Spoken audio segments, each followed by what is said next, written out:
Good evening. Welcome, everybody. My name is Paul Hayes. I'm the Managing Director of News UK. And my job is to welcome you to the News UK and Advertising Association event, Last One Standing. I've been asked to point out that News UK is a proud member of the AA. I think that's because a couple of weeks ago they ruled against us on something, but we're still a proud member of the AA. The AA occupies, you may not know this, it occupies a unique tripartite position because the AA actually speaks, unlike most other bodies, for all of us. It speaks for media owner, it speaks for advertising agency, and it speaks for client. And they're one of the very few bodies who speaks on behalf of all of us. They do a really good job in keeping us all responsible. They do a very good job on thought leadership and advice. Most important, I think, for me, they do a really, really good job on talking to government on our behalf. And the government, the government would regulate advertising more if they could, and the AA makes sure that the government understands the contribution we make to businesses, to people, and most importantly to the economy. We are a very important part of the UK economy, and we collectively are world class at what we do, and we shouldn't forget that. Right here in London, we've got the best media in the world, and we shouldn't ever forget that. And the AA speaks on our behalf to government, and that's a very important job that they do. If you want to know more about the contribution we make to the economy, you've got a couple of reports on your seat called Advertising Pays, and it talks a lot about the contribution we make, the contribution we make to GDP, to employment, and so on. Why are we, News UK, proud to sponsor tonight's event? Well, we want to celebrate the positive contribution the industry makes, as I said. We want to help celebrate and develop young talent, and that's the speakers tonight, who are all very nervous, so be nice and kind to them, and to the other people in the room. You are the young talent, and thank you very much for coming tonight.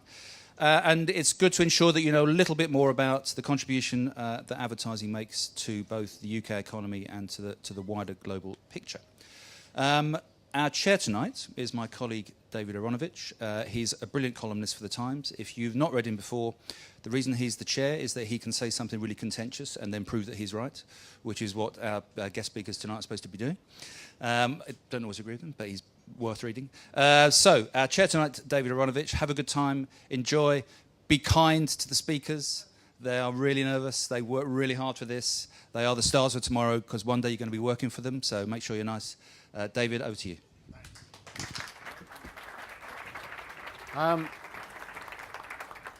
Thank you very much. I absolutely love balloon debates. For those of you who don't know what a balloon debate is, essentially the four speakers, you have to imagine, are each in a balloon suspended high above some inhospitable landmass somewhere. And the air pressure, the gas pressure inside the balloon is beginning to drop. And it's becoming more and more apparent with each minute that you're not going to get to where you've got to get to safety if everybody remains inside the balloon. Somebody has got to go. But who? How do you decide who is getting thrown out of the balloon? Well, you do it by having a debate. Each of the people there has to put a proposition. And then the gods, that's you, vote for the proposition you like the best to remain in, and the person who fails is thrown out of the balloon. You can hear their cry, ah, trailing away into the ether, and you will have done that. You will have caused their ejection from the balloon. In fact, unfortunately, it will turn out, and it will transpire as we go along, that in fact the balloon only has room for one of them. So in fact, you're actually eventually going to throw three people out of the balloon by deciding which of the arguments in 2 rounds you like the best. We just heard that you should be nice to the speakers. That's a slight problem if you're going to throw somebody out of the balloon at the end of them speaking and so on. So only in the sense of being kind to gladiators should you be nice to the speakers. They're going to die, most of them, all but one, and you're going to kill them. And so if you call that being nice, that's absolutely fine. They know it, you know it, we all know what the score is. Now, the proposition that each of them has to speak to is what is the greatest myth in advertising, the biggest myth of the lot, and what would you do about it? And in the 10 minutes that each of the 4 of them have at first, they will attempt to tell you which the biggest is and what they would do about it. And at the end, after they've spoken, each for about 8 to 10 minutes, you'll get to vote. Now, what's really exciting about this is that we have been working on a new electronic voting system all week. It is actually one of the most sensitive voting systems that has been created. It's so sophisticated, it works like that. You only have to think of the person that you want to win, and the message travels down to your arm, and your arm goes up. And we then use some of the most effective computing technology known to humankind, and we will count it. Okay. And each of you in the first round will have 2 votes. You'll be allowed to vote for 2 people, not 3, not 4. Please don't just vote for 1, vote for the 2 who are the top 2. We'll count your votes. The top 2 people, and incidentally, the poor people in the balloon, they will actually temporarily have to hang outside the balloon, just on the edges outside there while you do vote. The top 2 will come back. Now, they won't get a chance to make their speeches all over again. You will get a chance to ask them questions for 15 minutes to test their improvisational skills. And then when we've done that, we'll force them to hold on to the balloon from the outside again, and we'll take the final vote, and the winner will be the winner of the balloon debate, will be allowed to survive, won't go plummeting to the earth and meet their death and so on, and will also be given a present, a gift of a superb kind when they finish. So that's what we're going to do, okay? So everything really is about them convincing you and your reaction to what they say. Now, we have, as we've already been told, 4 what I consider industry exemplars. And I've met them all, and I think they're quite scary people, actually, I mean, in their own way. Firstly, like the rest of you, they're frighteningly young to know all the things that they do. And one part of me thinks, well, the future's safe in their hands, and the other part of me thinks, die now, really. I mean, it would kind of be better for everybody and kinder and so on. And so actually, you may consider at the end of the balloon debate, I've jumped out with the final 3, leaving you with the winner. They are terrific people. So you have on your seat a little biography of each of them. The turns, and it's quite important that you look at this, because when you come to vote, and they'll be out of the room, you'll have to remember who you're voting for, if you think you can do that. The first speaker is Richard Bambrick, the first proposer, the first person who will put themselves before you for not being thrown out of the balloon. Richard's done a lot of work. He's at Britvic Soft Drinks now. There's an awful lot of big brands going around these 4. I mean, they've done although they actually do have fairly varied backgrounds. He was 5 years at Millward Brown, which is an organisation even I've heard of. And he's currently responsible for the strategic planning of brands in the UK, such as Tango, Mountain Dew, and Lipton Iced Tea. So he's big on drinks. He'll be followed by James Caig.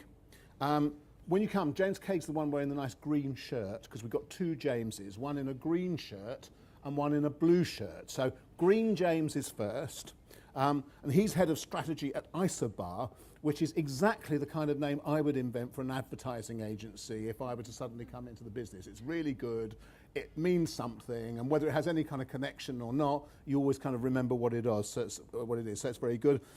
Overseas initiatives for clients including Kellogg's, Foot Locker, and AB InBev, and I have no idea what AB InBev is, but it sounds very big if it's up there with Kellogg's and Foot Locker, and so on, so it just must be stratospheric. The third speaker is Faye Liddle. Now, the trouble for me is Faye Liddle is part of my lot.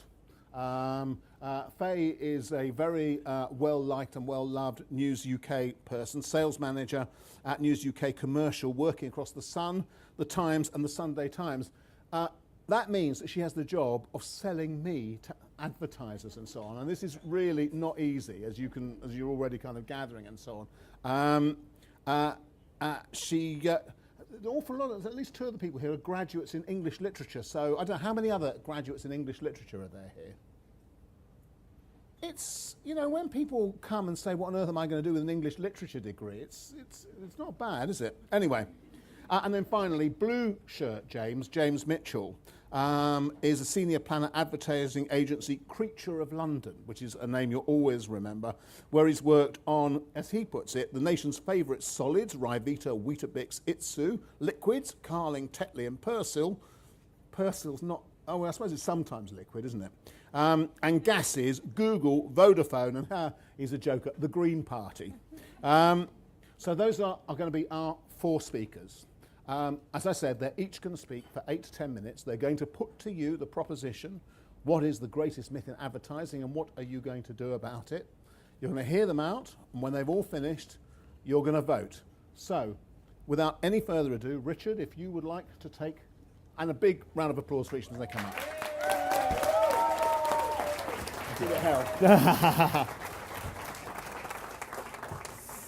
Good evening, everyone. I'm Richard Bambrick. I'm a brand planner at Britvic, and for the next 9 minutes, and I need my timer set up, 40 odd seconds, I guess, and through some seriously dodgy sporting analogies, I'm going to outline how I think, as an advertising industry, we need to seriously reconsider the way we measure advertising effectiveness. So I ask a slightly random question of you all up front. Your advertising spend, is it more like the handsome Luis Suarez or the big man over there, Andy Carroll? I realise I've probably got my audience wrong as well today because it's about 70-30 female split, but anyway. And more importantly, can you prove it? So don't worry if that doesn't make any sense at the moment. Hopefully it will all become clear. But before I reveal the myth I've selected, I wanted to give you an understanding of how I'm currently feeling, and I think this picture sums it up quite well. Champions League final, penalty shootout, you're the last person to take your penalty kick. The world's eyes are on you, you're feeling a little bit sick, very, very nervous. And the reason I'm feeling like that is because I'm an insight person at heart. I'm a bit of a geek, a data, a numbers man. So the thought of coming to speak to a knowledgeable advertising audience such as yourselves was quite an intimidating thought. So I had to think really carefully about what myth I was going to try and bust to try and maintain any kind of credibility in my career. And I've gone with one of the most famous quotes in advertising.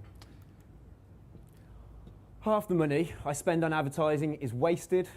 The trouble is I don't know which half. For dramatic effect, half the money I spend on advertising is wasted. The trouble is I don't know which half.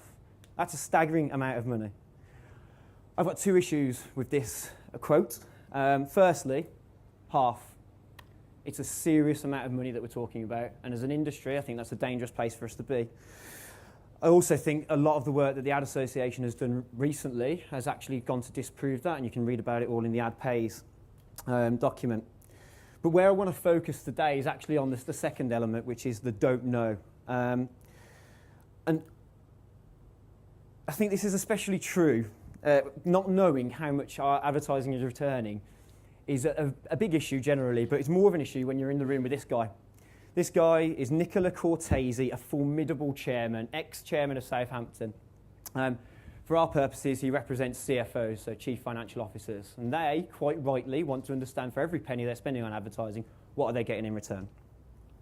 Unfortunately, and I'm taking a big broad brush here, most companies aren't in a place to give that kind of detailed understanding of what their advertising investment is giving them in return. And I'm not standing here saying that's an easy thing to do, because it's not. I know it is. And in a digital era, it's made even more complex. That digital era, I'm increasingly becoming to think it's the era of the selfie. And this is a really exciting time to be a marketer. The amount of opportunity we've got to connect with consumers in ways we've never thought possible 10 years ago is so exciting. And one of my favourite examples of this is the Carling Black Label Be the Coach campaign from South Africa, where using mobile technology, they gave fans the opportunity to select the team that was going to play in this inaugural match between 2 rival teams. But not only that, they were given the opportunity to be able to make substitutions during the game by voting on their mobile. An incredible example of using digital in the right way. But going back to my comment about the selfie, I asked myself a question. What will a selfie of the tools that we use to measure advertising effectiveness look like today? I'd say it looks a little bit like this chap. Sepp Blatter, FIFA president. And my lawyers have told me to say this very specifically. In my opinion, somewhat outdated in his thoughts on advertising. And I can kind of see if I compare him to the tools that we have available, they are starting to look a little bit outdated in this modern world and connecting to consumers in the way that we do nowadays. But the frustrating thing is we have the technology available. We have the technology to be able to be much better than we are. Frank Lampard would probably agree with me, just like in football, there's a serious issue that we need to get over and use technology in a better way to be able to make, as marketers, better and faster decisions. So this is more of an issue, especially when you're speaking to this man, because we risk losing Nicola's confidence. If we lose Nicola's confidence, we end up in this vicious cycle of having to fight to maintain your advertising investment levels, let alone step change them. So I think we need to be able to tell our Andy Carrolls from our Luis Suarez's. In football, this is very, very easy to do. The amount of data that you've got available to play with is phenomenal. I've taken some very simple examples here, but I know if I was the Liverpool chairman, who I would be picking would be certainly Luis Suarez over Andy Carroll. You contrast that availability of data in the football world to the advertising world, and I think in the advertising world we have a lot of unclear evidence. And I'll give you two examples just anecdotally. The first one is that we're heavily reliant on what consumers tell us in research surveys. And we all know people don't always say what they think and feel, and they don't always say what they actually do. So for example, if I asked all of you great people here, if you go to the toilet and you wash your hands, you'd all say yes. But on average, and I stress on average, 20% of you are liars. So we can't just rely on what people tell us. We have to get more advanced and be less reliant on consumer surveys. They're important, but we need to be less reliant. The second example I'd give is we need to stop trying to measure advertising effectiveness through looking at weekly sales data. It is unclear because advertising impact is muddied by the waters of pricing, promotions. It becomes very, very difficult to paint a really clear picture. In addition, this contaminated data takes 6 weeks to 6 months to arrive, so you end up saying, oh, there's always next year, just like David Moyes. So to turn this situation around, and I need to hurry up, I think we need to do two things as an industry. Firstly, get back to basics. Secondly, make better use of technology. And what I mean by getting back to basics, and this is probably the most important point for you to remember from my presentation, is getting to a common, empirically proven understanding of how advertising works. And I think that involves getting a deeper understanding of how the brain works, how advertising influences the brain, and then how, therefore, that influences actual behaviour, not what people claim to do. Sir Alex was great in this field. He understood what motivated his players, aside from money and debauchery. So to be able to get the best out of them. The second element is around technology and the way we use technology to make better decisions. And I think we need to turn into a bit more like Jose Mourinho. Enable marketers to make decisions in the moment. And I suppose to be a bit more specific around technology, what I mean by this is I think a big role is going to be played by mobile and making sure that we can accurately measure touchpoint exposure as well as actual consumer behaviour and be able to understand in a lot more detail than we've ever done before how the two relate. It's going to require patience, an awful lot of patience, probably a little bit more than this kid was showing on the day that his dad took him to the game. It's going to require trust, no comment, and a lot more collaboration from us all as an industry. Clients are probably going to have to spend a little bit more money on advertising research, but not just that. It's probably going to have to be unfamiliar advertising research. It's probably going to be a little bit nervous, especially the first time around you do it. Agencies are going to have to be less like individual golfers, more like the European Ryder Cup team. And I think advertising and media agencies specifically, if we get to this utopian situation that I'm trying to describe here, will have to be open to critique that they've never been exposed to before. And finally, my friends in research agencies are going to have to be much more flexible. They're going to have less off-the-shelf methodologies. We need to be able to tailor research, advertising effectiveness tools towards our clients' needs and categories in a better way than we've ever done before. The vision of success, I believe, is a really exciting one. We'll end up with a happy owner, a happy boss. They've both got more sales in their back pocket. A happy manager or marketer, in this case, who has managed to increase his advertising spend, potentially, as a percentage of net revenue. This quote will be consigned to advertising history, not define its future, and we'll all know the difference between a Luis Suarez and an Andy Carroll. Thank you.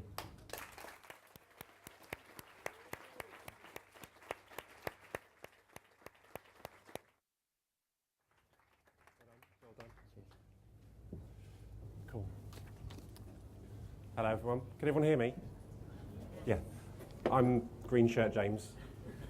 Thanks for having me. Right, so the question we were asked, what's the biggest myth in advertising? Plans. Plans are the biggest myth in advertising. Media plans, marketing plans, possibly even business plans. Not so sure. I'm not saying they're myths in the sense that they don't exist. We've all seen them, we've all written them, but we've also all rewritten them.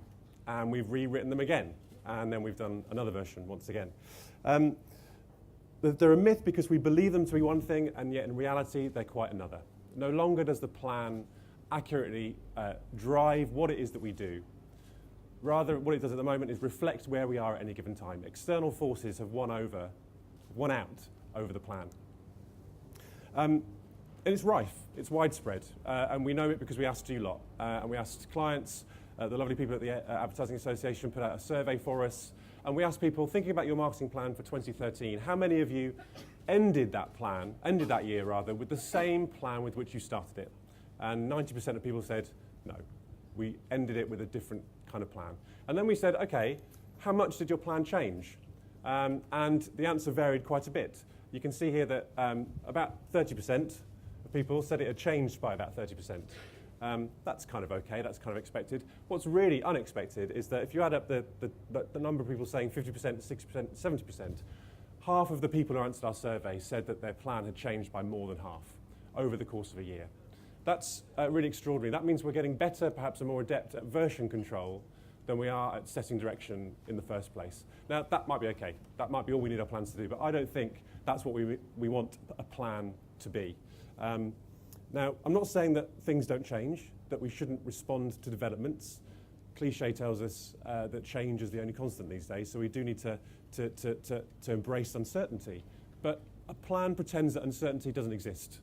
And we need to find new ways, new tools, equip ourselves in new ways to embrace that uncertainty and almost institutionalize it.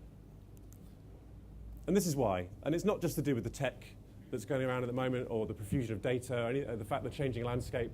This has always been the case. Strategists like me like to believe in the thing that they've written on a piece of paper. Trouble is that piece of paper doesn't really mean anything when it hits the real world, when it goes out into the wild. And this guy knew it, von Moltke. He was a German military strategist from about 100 years ago, and he nailed social media around the time of the First World War. He said, no plan of operations extends with any certainty beyond the first contact with the main hostile force. Mike Tyson actually also said something similar, perhaps even more eloquently, when he said, everyone has a plan until they get punched in the face. And really, the problem with today's hostile forces are everywhere. They take all different shapes and sizes, and they can come from anywhere. And that gives me the tenuous excuse I need to play one of my favourite clips from the one show ever. This just shows you that something can always happen when you least expect it. Thank you so much Yeah, for coming. it's been a pleasure. Really lovely to come on. Wonderful, Really wonderful. nice. Evening. Just very quickly, how on earth do you sleep at night?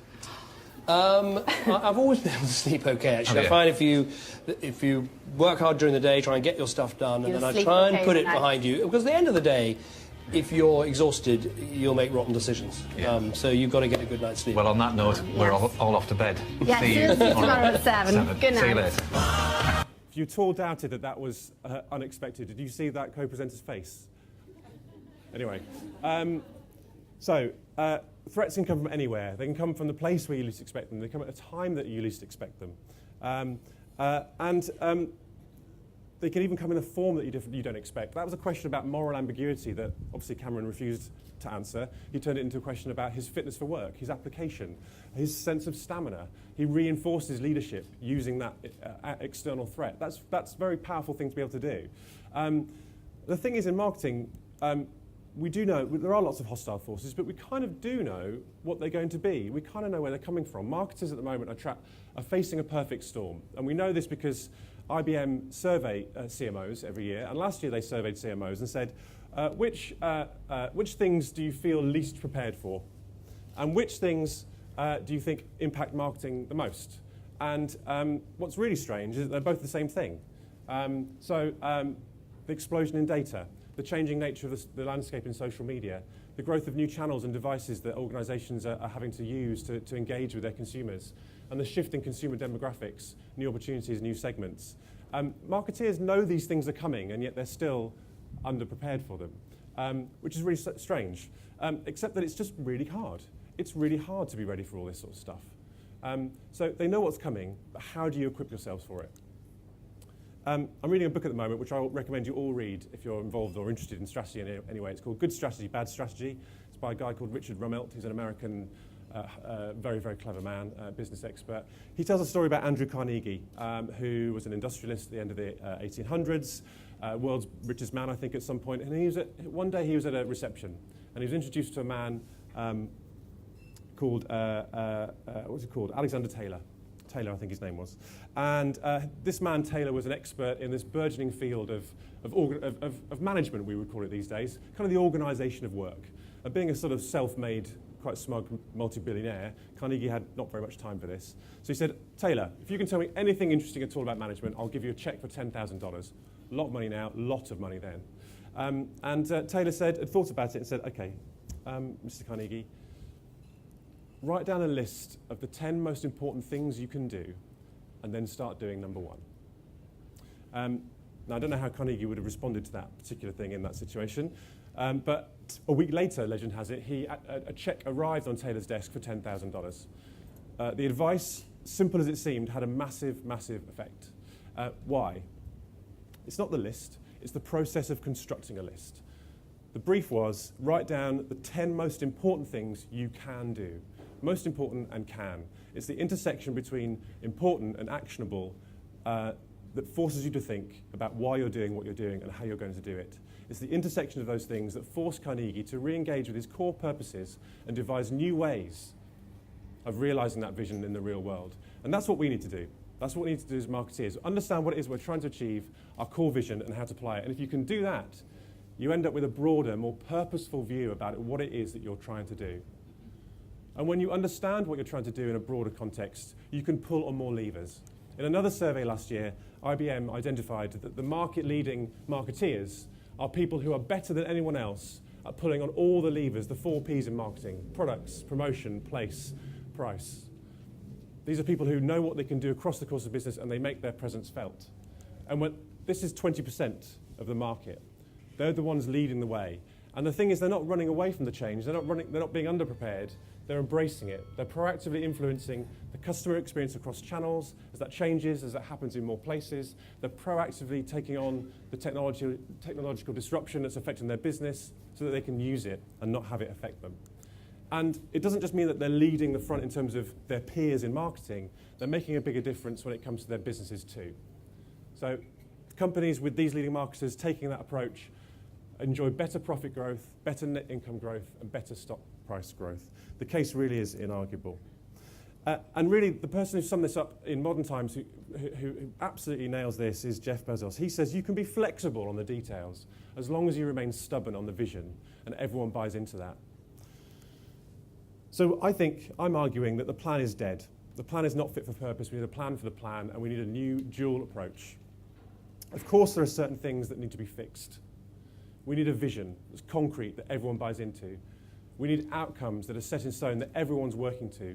And we need strategic priorities created as a result of what was important and what's actionable that everyone is pointing all of their efforts at. But the way we bring those about needs to change. There are ever more various and different and innovative ways of fulfilling that stuff. So the actions we take to fulfill the vision can be different. The means we deploy to reach the outcomes can be different. The roles and responsibilities we give to people must be different to reflect the reality in which we live. And when we're flexed in the real world, we can measure how we're doing. We can track our progress. We can identify opportunities. We're not stuck in aspic Meanwhile, our plan is changing to reflect external forces, so that when we change our own mind, we're doing it for the right reasons. Easier said than done, simple is hard, but the pressure's on. Another man from 100 years ago who nailed social media, Elbert Hubbard. The world is moving so fast these days that the man who says it can't be done is generally interrupted by someone doing it. So my recommendation to you is to crack on. Thanks so much.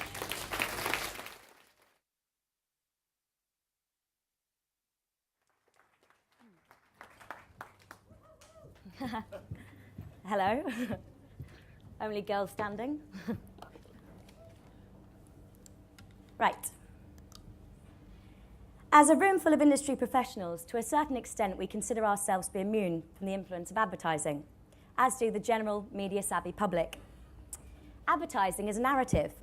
It's storytelling in its simplest form. It can make you laugh, it can make you cry, it can make you think. And in doing so, you might not be buying a brand, but you are buying into it. The sheer volume that we get delivered in response now is inevitable, whether it's the audience numbers who've seen it that day or the people who've actually bought it as a result. But it can also make you feel a little bit like you're being stalked. So the dress that I've chosen definitely not to wear for my friend's wedding and the holiday I can't afford seem to be still following me around online. This kind of response to advertising is transactional. It's a call to action and it's an increase to sales in the short term. In the long term, however, emotional engagement is crucial to the longevity of a brand.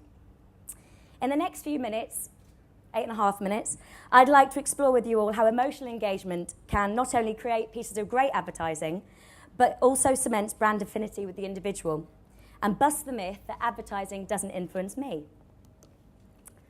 So it's 1990. The US has hit a recession which will have repercussions over the next few years throughout the world. Bart Simpson says, "Eat my shorts," for the first time. And probably more memorably for this room, Margaret Thatcher steps down as Prime Minister and John Major replaces her. It was also the year that Great Britain hit record highs in terms of temperatures. 37.1 degrees Celsius was recorded in Nailstone, Leicestershire. I was 5 years old and looking pretty similar to the way I do now. It's the first and the last time that I ever got heat stroke. I told my mum that I was going to mention this today, and she was horrified that anyone in this room might think that I was neglected as a child. So I'd just like to reiterate, it was freakishly hot weather. That Christmas, I would have pointed at the television at the latest chocolate bar or doll that could wet itself and said, "I want that one." I don't remember any of that advertising. What I do remember, however, was a man in red and white. There I am.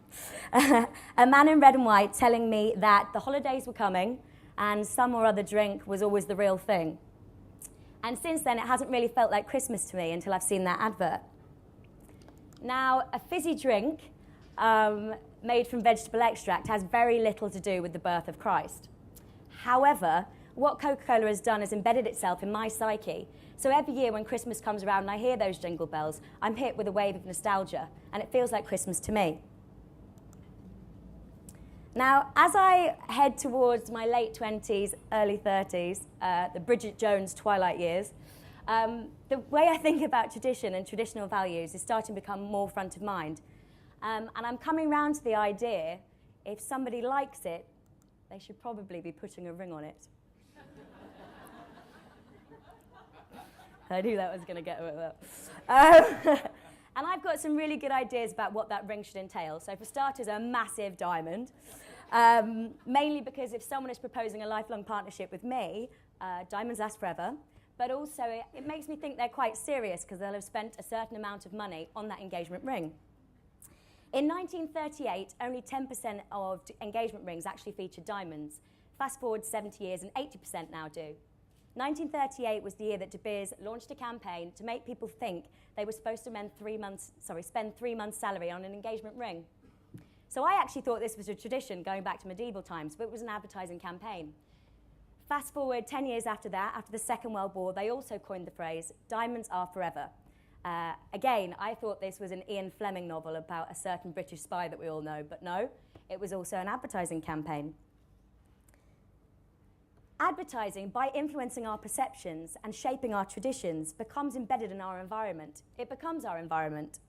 And for anyone in this room who thinks they're immune from advertising, ladies, If you're thinking about getting an engagement ring, how much would you have expected it to have cost? And would it have a diamond?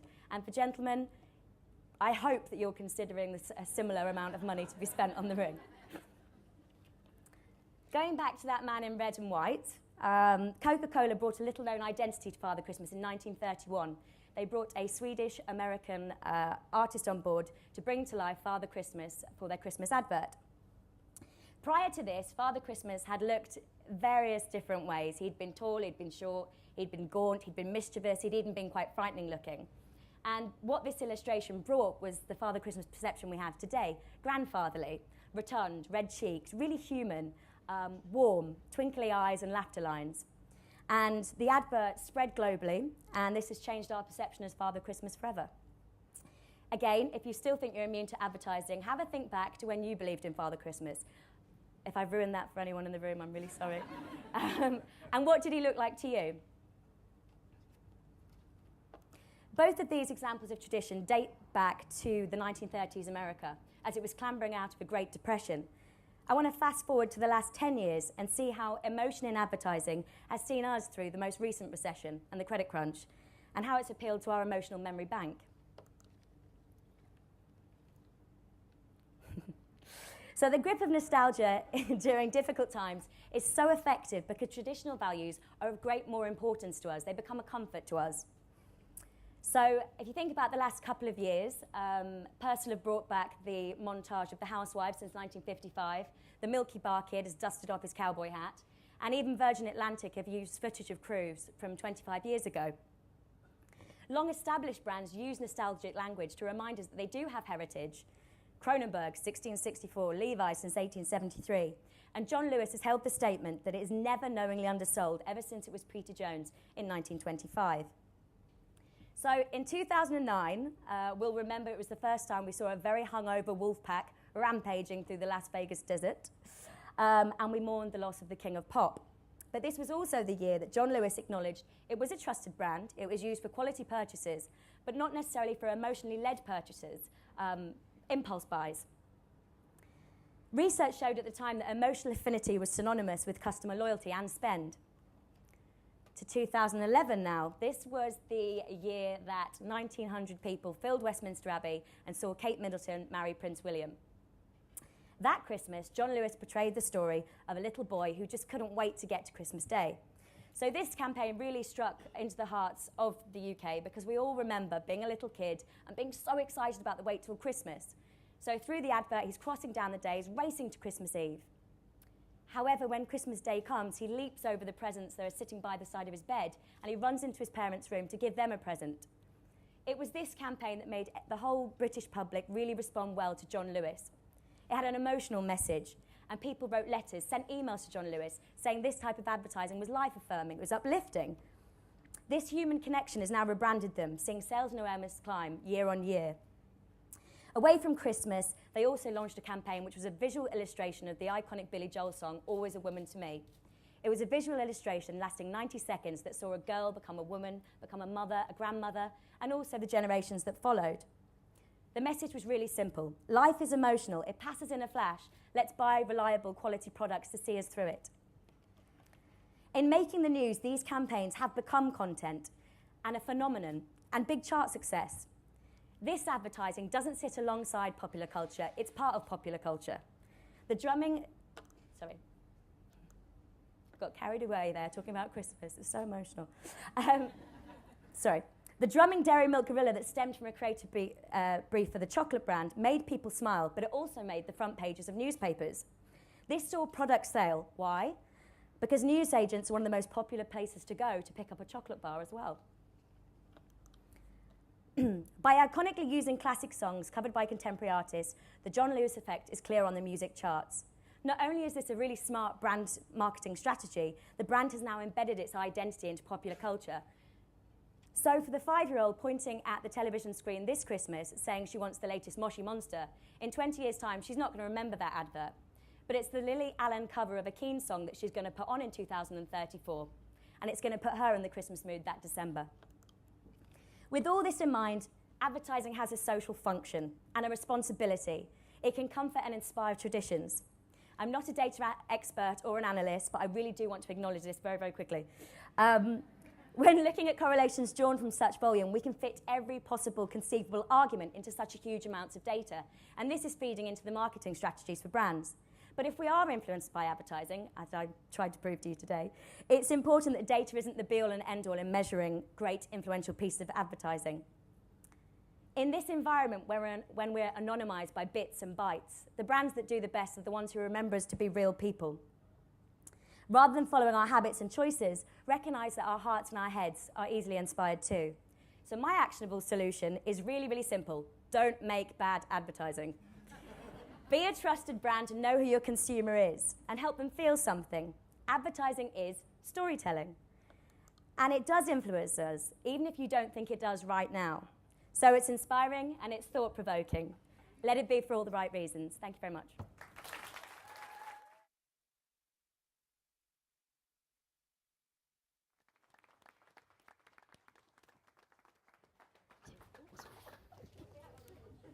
All right.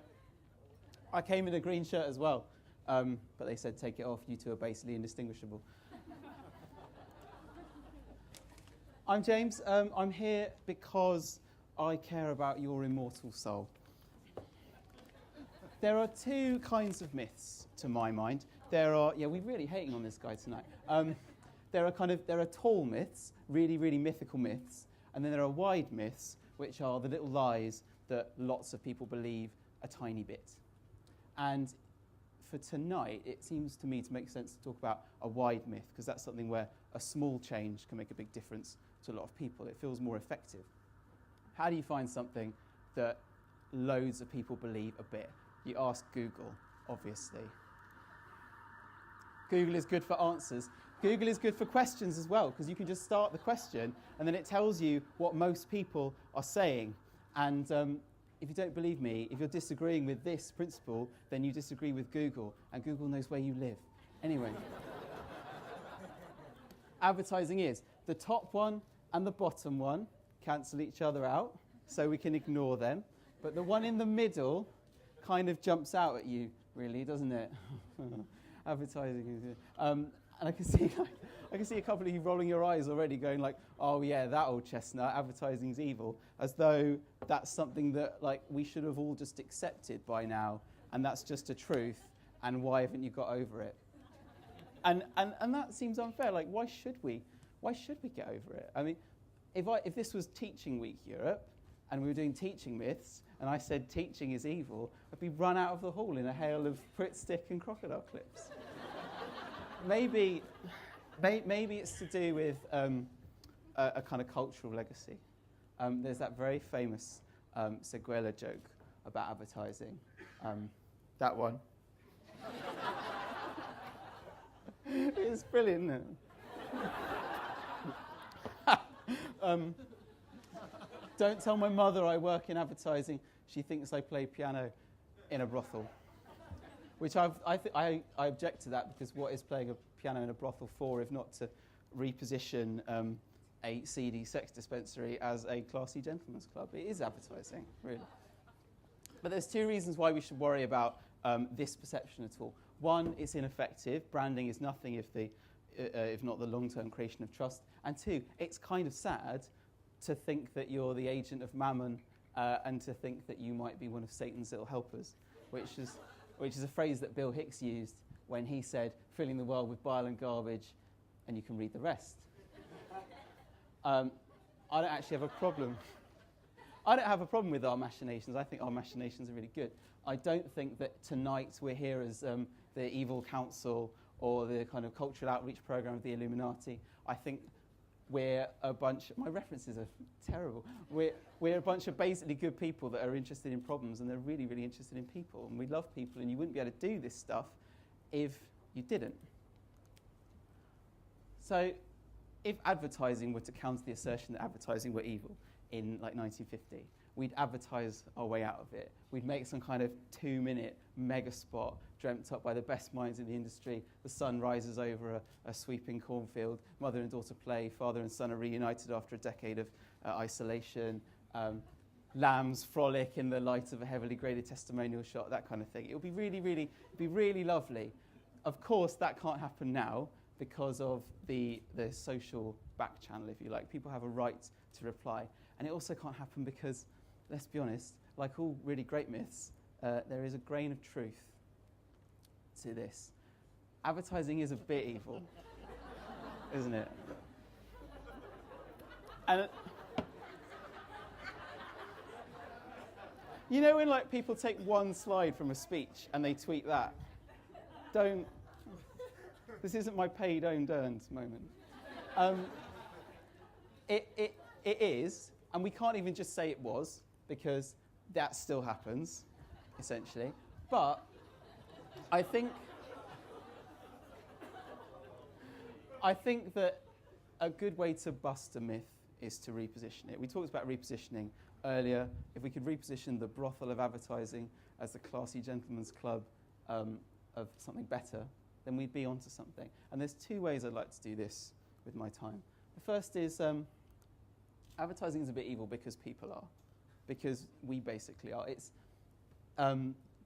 if you like, comms is the thin end of a capitalistic wedge. And the advertising is evil argument comes from the kind of Vance Packard hidden persuader school of thought, which says that advertising controls the cultural discourse and therefore it makes people do things they don't want to do using methods that shouldn't be done.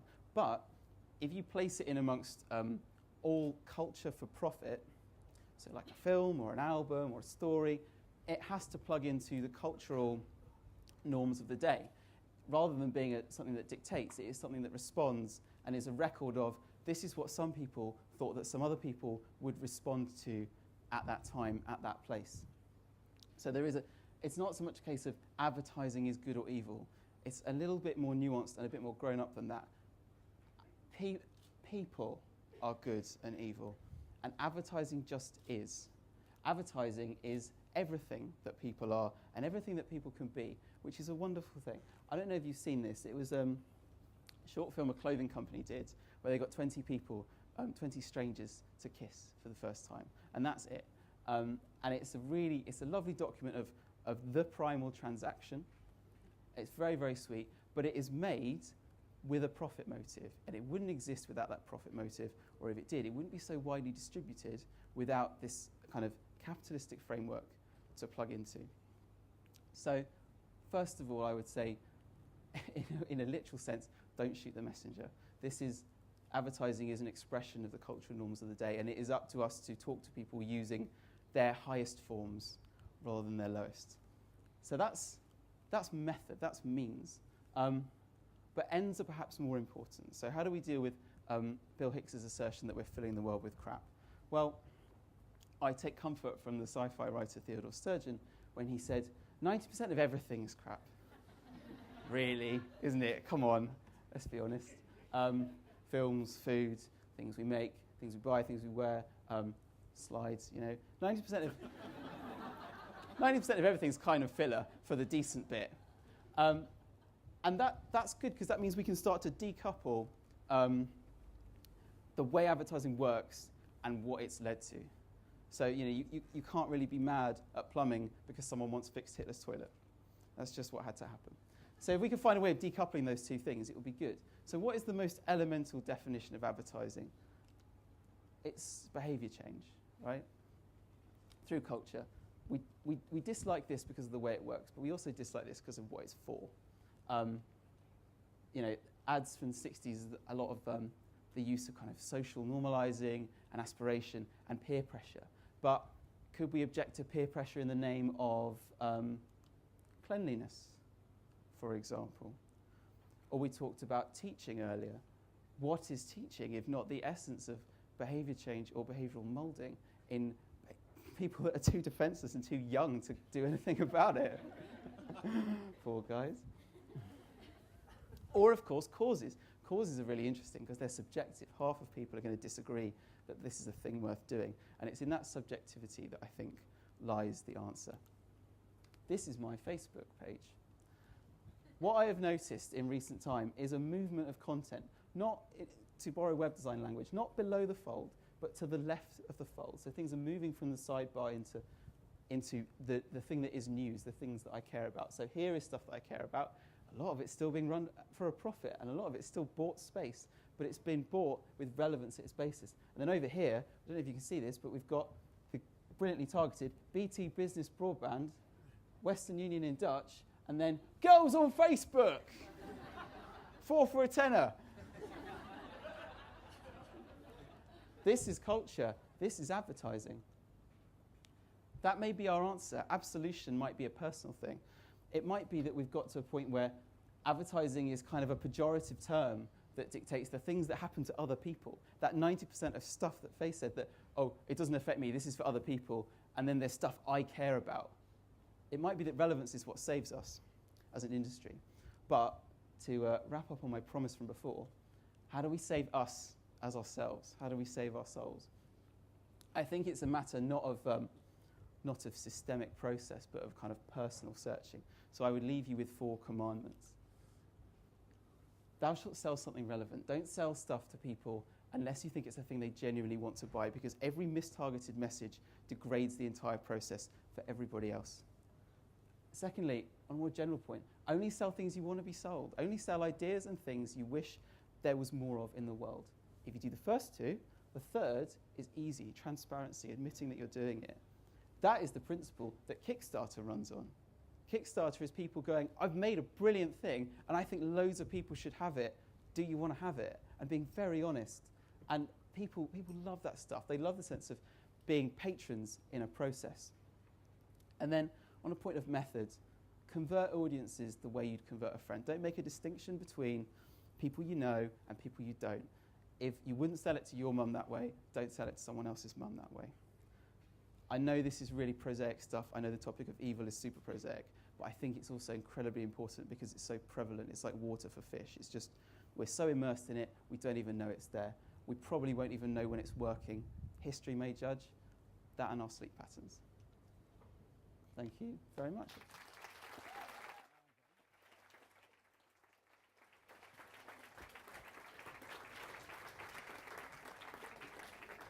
Right, well, we're coming up to the moment when we're going to do this extraordinary electronic experiment in which impulses travel all the way from your brains to your hands and so on. And just before you step out, I'm going to very briefly remind you of what the arguments were. Now, let's face it, I'm not an expert in this, and I've gone from entertained to being scared this evening, just as a kind of layperson, and I felt all these sort of gamuts of emotions and fear that you might expect.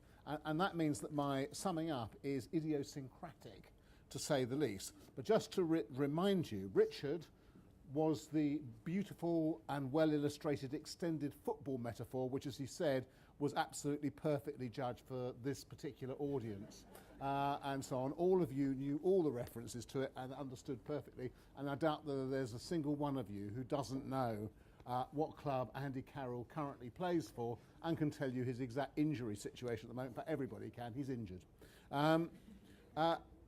And essentially, if you remember, Richard's argument was one half, to take the myth was, one half of the Wanamaker argument, you don't know which half of the advertising budget doesn't do anything for you, essentially. And what Richard said was, actually, you do. There's all kinds of ways of finding out what that advertising budget is worth. So just go out and do it. I think I've summed you up correctly, as broadly, isn't it, Richard? Yeah. And again, like all the presentations, it was brilliantly illustrated and brilliantly argued. Actually, they were all brilliantly argued. James, Greenshirt James Craig, remember, his myth was that there's a plan. There's a plan. You in advertising apparently believe quite often, as other organisations do, that there's something called the plan.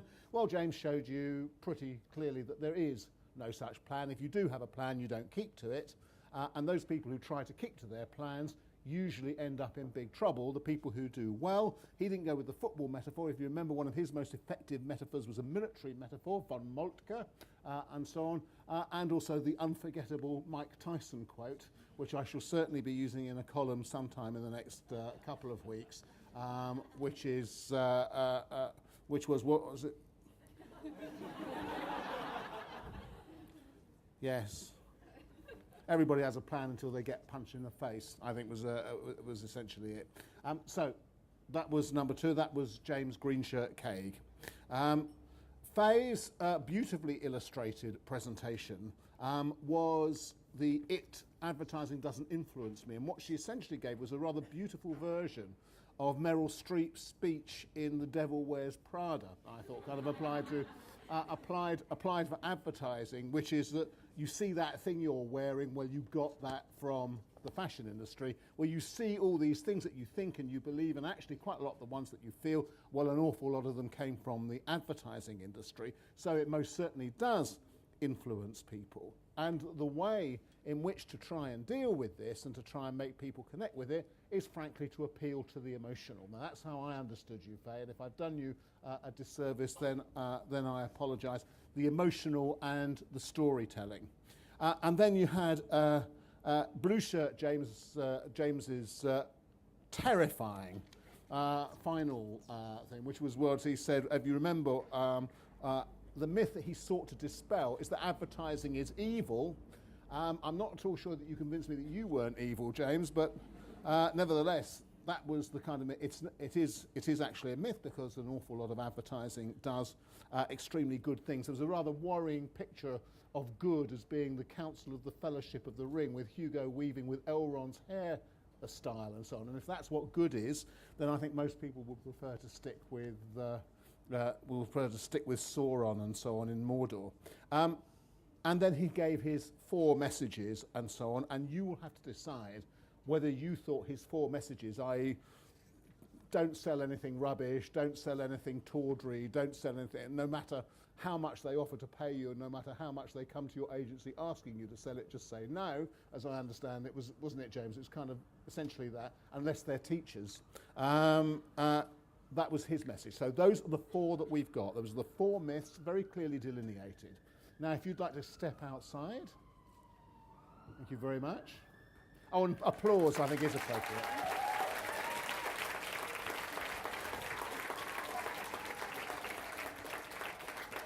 Okay, if I have my 3 counters to hand, there's 1, 2, so we're going to count in this block and at the back. Do I have is Harry there at the back?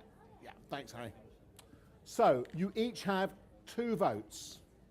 And I'm going to call out the names. You know precisely, I'll call them out in order. 2 votes each, not 3. Please, not 1 either. Try and vote for 2 people at the same time and make it nicer. So, those who wish to vote for Richard.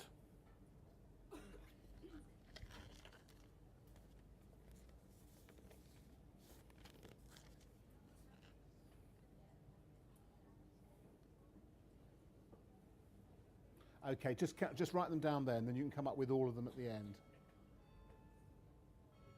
Keep them up. Are you counted, Rosa? Yeah, got them? Oh, okay, that's fine. Brilliant. Thank you very much. Hands down. Those who want to vote for James Greenshirt Caig, the plan is dead.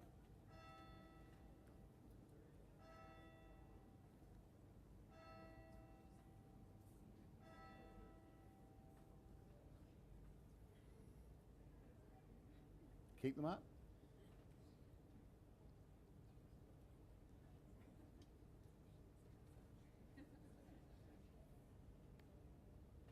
Brilliant. Yeah, we got them all. Excellent. Yeah. Those wishing to vote for Faye Liddle, keep them up.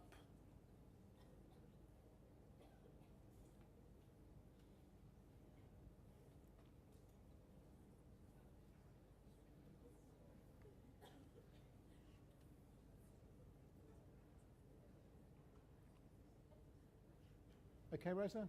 Yeah? Harry, you right? Yeah, okay.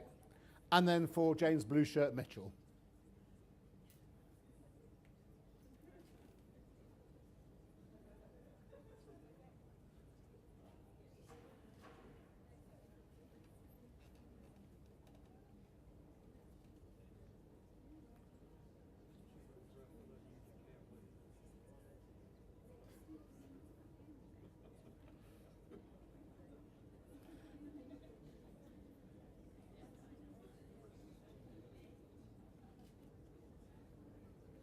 Okay. Are we all right? Right, if you'd like to tally them up and then bring them down to me. I was actually really fearing this moment of counting. Actually, it was the moment of addition I was fearing, not the moment of counting. It's actually very tense out there. You can tell by the laughter. So just to remind you, what you voted for is the two people you don't want to be thrown out of the balloon at this point. So their agonising screams will not be what you're about to hear.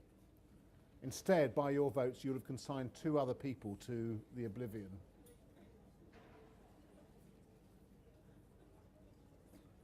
Now I can't see who's good.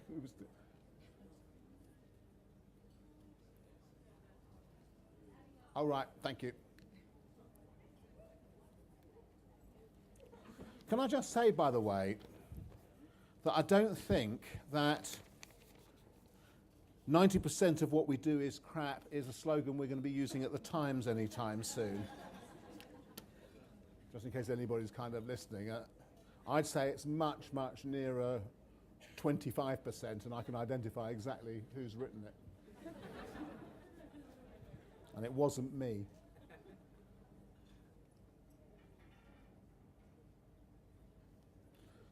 One of the good things about this is it also gives you an opportunity to breathe out a bit and to reflect. And if we'd actually had one of those silly instantaneous electronic things, it would all have been over by now, and there'd be nothing to sit there talking to your partners about, and you'd be feeling frustrated and cross and you'd want to breathe, etc. Whereas this way, we've all had a lot more fun.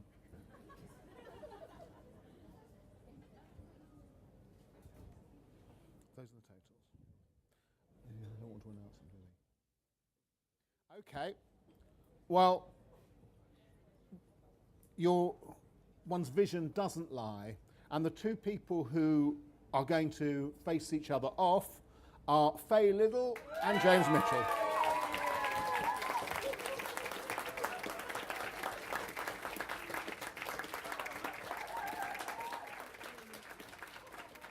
So, Faye and James Mitchell, thanks very much indeed to Richard and James Kay, who may have suffered a bit by being first on. It often happens, and so on. But Faye and James Mitchell, if you'd like to come up here, please.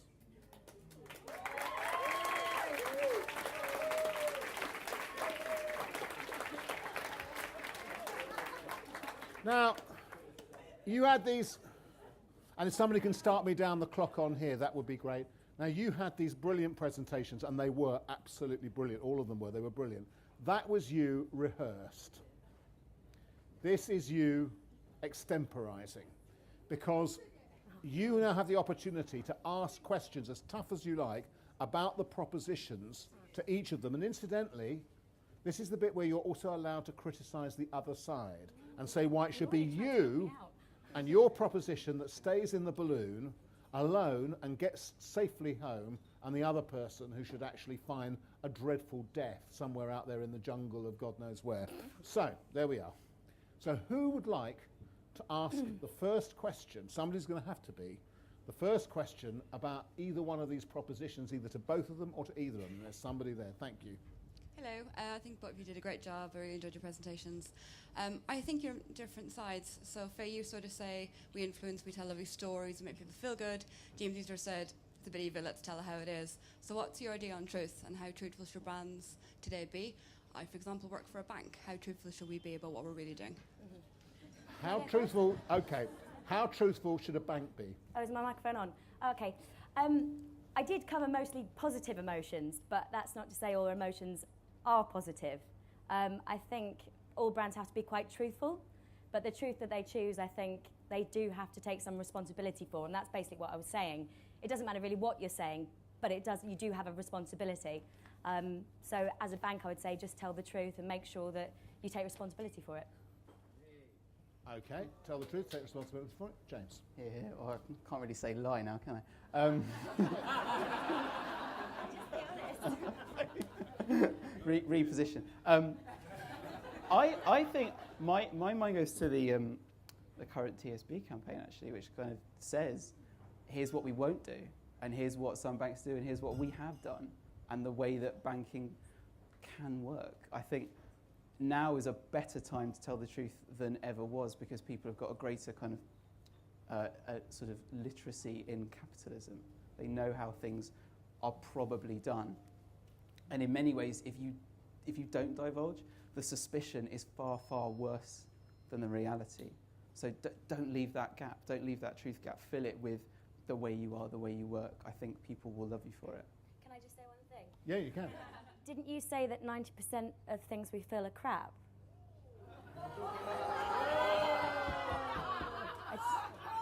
Didn't I, Jess? Yeah. Sorry. I just wanted to point that out. Sorry, it was your argument. I apologise. You did try to knock me out over here, James. I'm just getting my own back. That's true. And outside. I'm glad you raised that, because I think that being part of the 10% is incumbent upon the business and is incumbent upon a very honest dialogue between business and advertiser. And I think there was a time, I believe, I think it was before I was born, when advertisers said to businesses, the thing you make is not good enough. The thing you make does not satisfy the need that we're trying to push on to people. I kind of think that's the planner's role, if anything else, is to stand up for people and say, I'm sorry, but you're in the 90% for these guys, so do not interact with them. It's up to you. It's difficult for mass brands like banks, but that's where banks learn to diversify their offering and target. Okay. Thank you. I believe there's a gentleman over here, and if anybody else wants to indicate to me, please do. Well, yeah, thank you both for wonderful presentations. I voted for both of you, so thanks. So this is more pointed towards Faye. You actually highlighted a bunch of TV adverts that my agency worked on, so thank you for that as well. However, TV is a relatively long engagement. It's also very time-specific. As the next generation kind of moves through advertising mediums, it's unlikely they'll see nearly as much television. So how do you see that reflecting in engagement levels and emotional levels with the next generation, where they'll certainly be seeing shorter media and potentially have less emotional connection with it? Okay. I keep thinking I need a microphone, but I don't. It's here. I had to think about this earlier today because I work for a media owner. I work for News UK. And we know that one specific type of advertising doesn't necessarily give all the coverage that you need. You can't just use print. You can't just use television. And as we move forward, those types of advertising that we use are going to evolve. My argument for emotional engagement was you see something once, you'll see it again, and it's something that you embed within your psyche.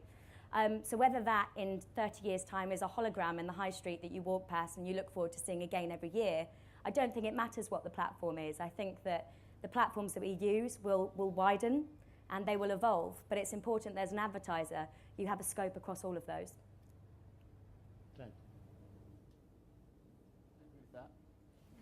But no one can hear me. I think the greatest emergent platform, and perhaps the platform with the longest engagement, is the product itself. I think people are doing lots of brilliant work on the way products are used, from unboxing to kind of product as a retention mechanism. You think of things like Nike Plus, and even the way that works with iTunes.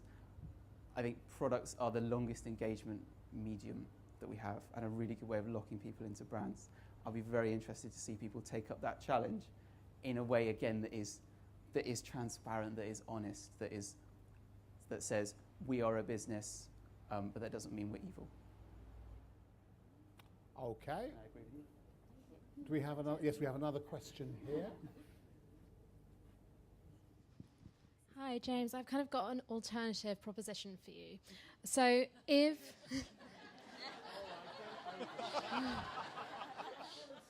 So we've argued that advertising isn't evil. Could we possibly say that advertising is patronising?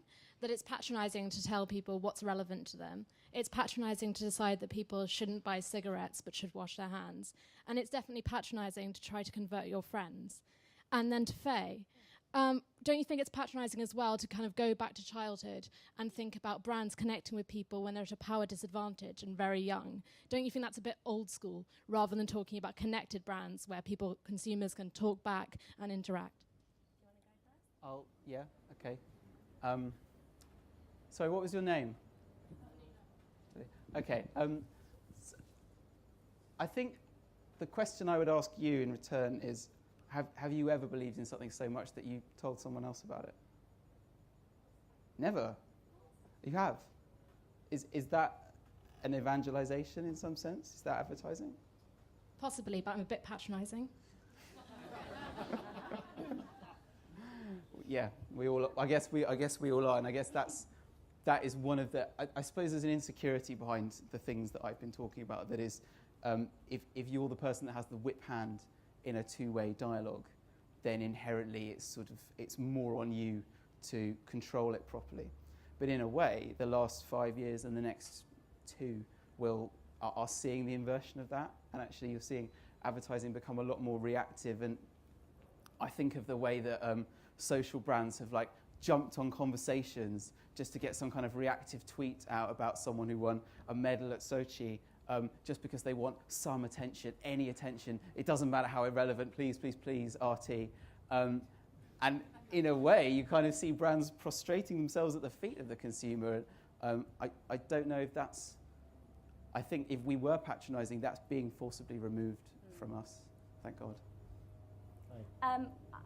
I really didn't mean to be patronising. If anything, it was probably slightly egotistical, standing up here for 10 minutes talking about myself. But the one thing I did want to do was I didn't feel like I could stand up here and argue a point unless it was credible.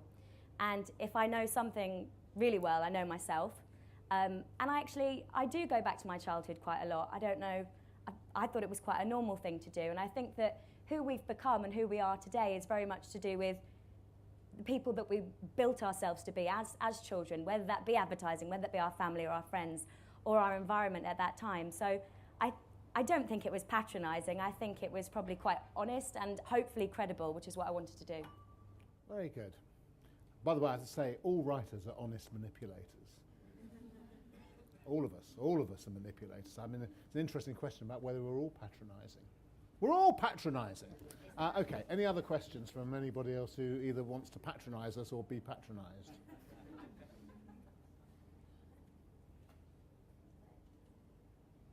In that case, if we don't, we are going to move inexorably to the final vote. Now, you two have a choice. You have a choice to remain, or you have a choice to go. You want to go?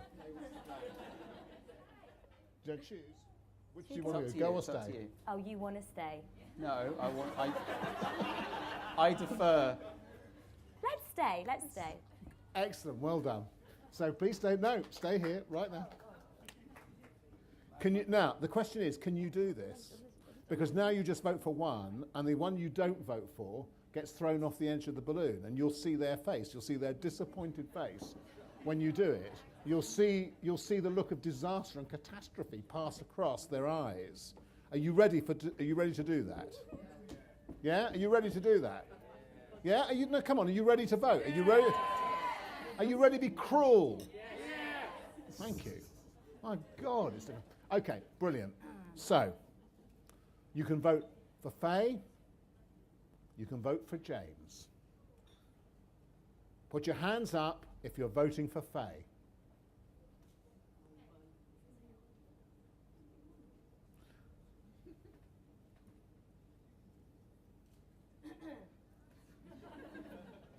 What? Oh, by the way, the other two can vote. You're abstaining? Keep your hands up, please. Voting for Faye.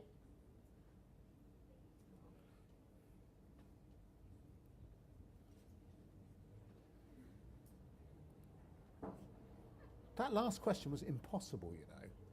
Really, really hard. I mean, there were good questions anyway, but that was really difficult.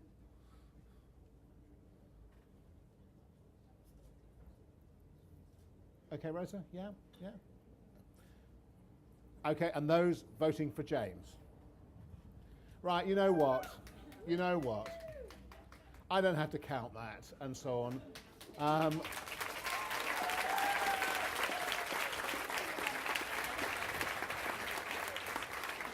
done, Faye. Thank you. Thank you. That was excellent.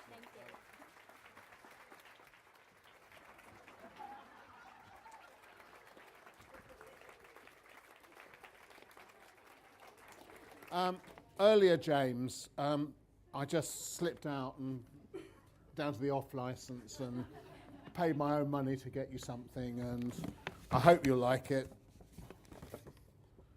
Bottle of Bollinger and so on. And what we're now expecting you to do is to open it at the back and share it with everybody. That's what victors do.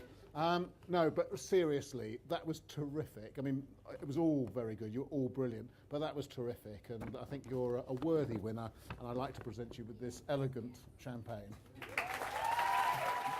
Thank you. Thank you, David.